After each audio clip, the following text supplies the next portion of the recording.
So for me, growing up, one of the things that was very hard was just not understanding the policies and the laws that impacted the quality of life for my family.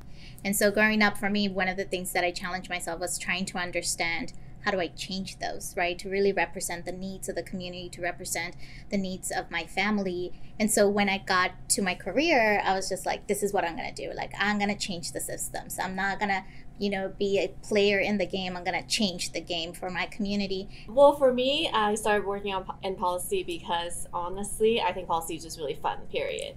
It's a topic that actually touches on every part of my lives and our lives, the roads that we walk on in our neighborhood, the schools that we go to, the education we receive. All of that actually involve policies, and policy makings influence a big part of it. So I've been really honored to be working on Asian American issues, knowing what issues impact my community the most. It's a very rewarding experience, and that's why I keep doing this.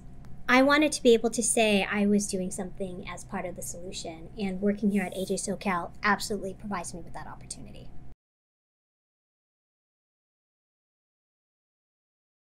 This was really my first session that I could really have a sense of like ownership, but also accountability.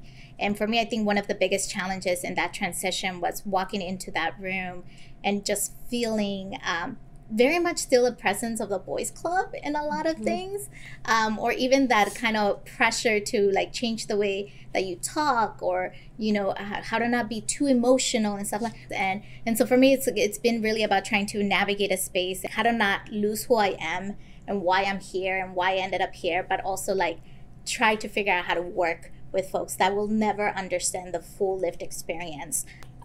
This is also my first legislative session really focusing on Asian American policy. This year I definitely have learned a lot, really as a woman of color into different spaces. I always walk in seeing not a lot of people who look like me. When I'm walking into policy conversations, I remind myself that I have to talk and speak in a different ways, and react to different reactions, like Nikki, like you said, when some people would never understand this lived experience and have those emotions but not really express that. But as a woman of color, there's a lot of time, definitely, I feel like I'm not able to command certain respect as my other male colleagues could have. But finding my own people in this world is very important. I really find it very comforting to work with a lot of other immigration organizations. I'm very lucky to work with the both of you and really feeling empowered a lot of times.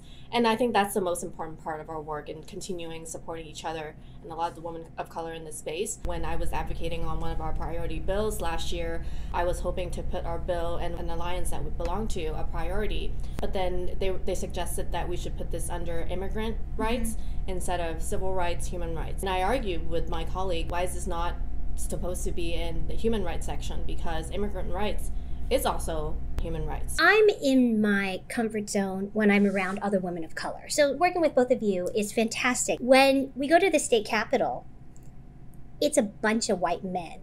And that's my perception. And I think things have changed to some extent, but not completely. And I definitely don't feel like that is my space.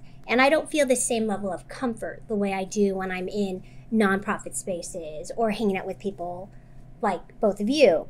And so being in my first legislative cycle here and going to try to figure this out has been intimidating, and it's challenging. And I have to remind myself that being a woman of color in an environment there's not too many of us, that's not a deficit. It's actually my superpower, that I am bringing that to the table in a space that doesn't get to have that as much as they should. And I need to own that. And what I can share is actually more value because it's not uplifted enough. Yeah. I've been in rooms where I have pissed off particularly white men because they didn't expect me to talk, and I shouldn't have talked then in their minds.